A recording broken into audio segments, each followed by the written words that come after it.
ग्वाल सखा संग ऐक्य का रास रस भोजन लीला में ब्रह्मा को मोहन। चरत बच्चे सबके बन माही, बैठे आए श्याम बट छाही। आस पास गोपन के बालक, मध्य श्याम सुंदर जगपालक।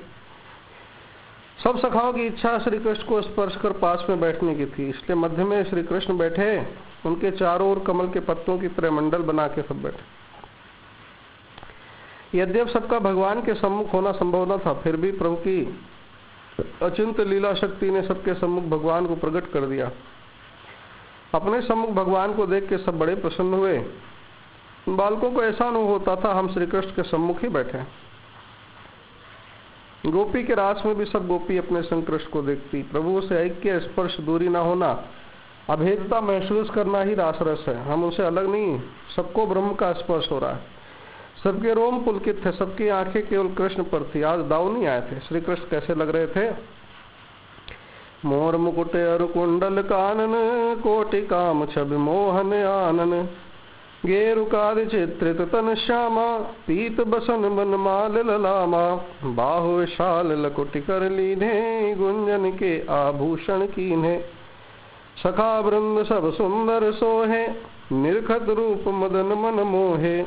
प्रेम मगन मन परम हुलासा, करत परस्पर हास विलासा। परमात्मा का नाम है रसो वैसा, जो रस रूप से कण कण में विद्यमान है। उनके संग अभेद की लीला कर सखा वृंद रास रस का आनंद पा रहे हैं। व्यवहार बता देता है कि भेद है या भेद। एक दूसरे की जूठन खाना खिलाना भी अभेदता का द्योतक है। तहा छाक घर घर अंते, आई भर भर भार। जशोत पठे कान को व्यंजन बहुत प्रकार।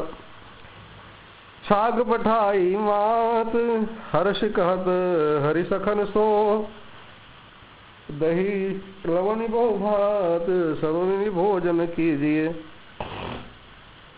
श्री कृष्ण ने सब साछ एक जगह रखवाई। बहुत सारे पलाश के दोने मंगाए, जल से भरा एक बड़ा पात्र मंगाया। कुछ मीठे मीठे फल वन से तुड़वा के मंगाए। मैया ने बहुत भांति के व्यंजन भेजे थे, सब खोल के सामने परोस दिए। सब सखाओं ने अपने अपने छीके से भोजन निकाले और केले के पत्ते पर रखे। सभी ग्वाल अपने अपने भोजन का स्वाद बखानते हुए कृष्ण और दाऊ जी से कहने लगे, देखो तुम भी इसे थोड़ा चख के देखो, हमारी मैया ने बनाया है। ऐसा कह के अपना बड़ा पकौड़ी जलेबी कृष्ण के हाथ और दाऊ जी के हाथ में रख दी और हंसी हंसी में स्वयं उनका लेके खा लेते।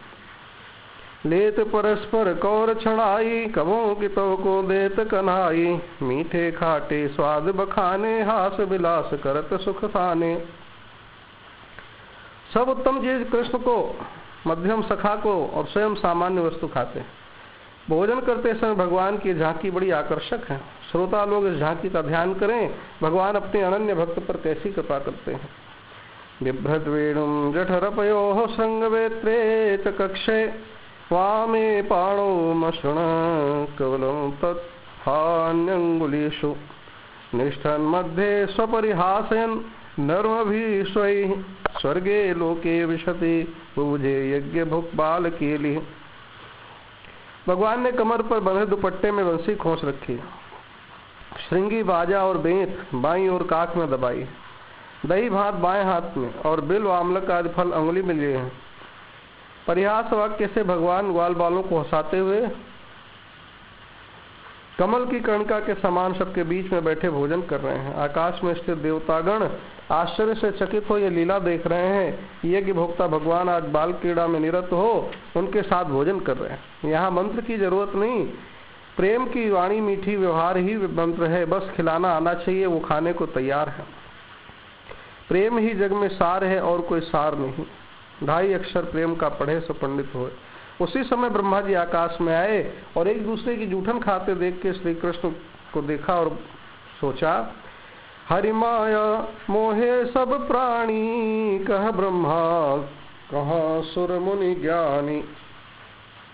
ब्रह्मा ने सोचा क्या ये भगवान है जो दूसरों की जूठन खाता है? वो भगवान कैसे? मुझे शंका हो रही है, मैं इनकी परीक्षा लूंगा। अघासुर जैसे पापी को मोक्ष दिया श्री कृष्ण तो सामान्य ग्वाले लगते हैं, ये ईश्वर का लक्षण नहीं। इस स्थान पर कृष्ण की परीक्षा लेने का विचार किया, इच्छा की, इसलिए उस स्थान का नाम परखम पड़ा। ब्रह्मा ने बसई में चरते बछड़े चुरा लिए और परखम से 1.5 मील दक्षिण पूर्व, पसौली से 4 मील दूरी गुफा में गुप्त स्थान पर रख दिया। वैसे ही गांव था। ब्रह्मा जी ने सोचा अगर श्री कृष्ण परब्रह्म परमात्मा है तो सर्वज्ञ सर्वशक्तिमान होंगे, बछड़े छुड़ा लेंगे। और वह जमुना किनारे बंसीवट के नीचे सब खा रहे थे, वहां आकाश में आए। हरि अंतर्यामी सब जानी, विधि के मन की रुचि पहचानी। तब बटे द्वय ग्वाल कन्हाई, लावो वत्स घेर सब जाई। ग्वाल सगल बन ढूंढ के फिर आए हरि पाई। कहत बच्छ को दूर कहूँ, खोज पायत नाही। कन्हैया हंस के बोले, तुम सब बैठो, मैं पल में बछड़ों ढूंढ के लाता हूँ।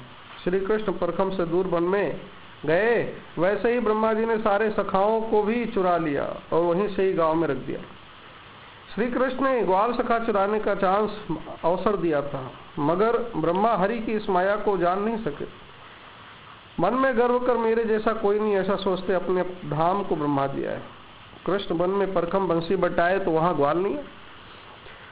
दीन बंधु भक्तन हितकारी, ये अपने मन मांझ बिचारी। बाल बच्छ जो ब्रज नहीं जई है, माता पिता इनके दुख पई है। ताते रूप सबन को धारो, या विदित इनको दुख निवारो। एक कारण तो इनको न देखने पे इनके माता पिता दुखी होंगे, इसलिए उनके रूप धरे, मगर ये बात कम समझ में आती, क्योंकि इससे तो अच्छा था सही गांव की गुफा से निकाल लेते ग्वालों और बछड़ों को, मगर वे ब्रह्मा जी को अपनी माया के चक्कर में डालना चाहते थे। दूसरा, गौएं श्री कृष्ण से एकत्व रास रस चाहती थी। बड़े गोपी ग्वाले नंद यशोदा जैसा कृष्ण सुख चाहते थे, उन दोनों को एकत्व का, द्वैत का, भेद का, ब्रह्म रस परमानंद रास रस पिलाने देने का उन्होंने निश्चय किया। वेदांत के सिद्धांत को प्रत्यक्ष दिखाना चाहते थे कि एको हम बहुत श्याम।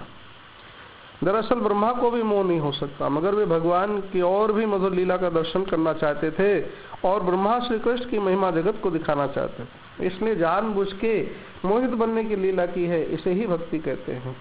बाल बच्छ विधि ले गयो जेते, भय श्याम तब आपुन तेते। वैसे रूप वैसे गुणशीला, वैसे बुद्धि पराक्रम लीला। बोलन हसन चलन चतुराई, हेरन हेरन फेरन राई। भूषण बसन लकुट कर जैसे, भय श्याम सब आपुन तैसे।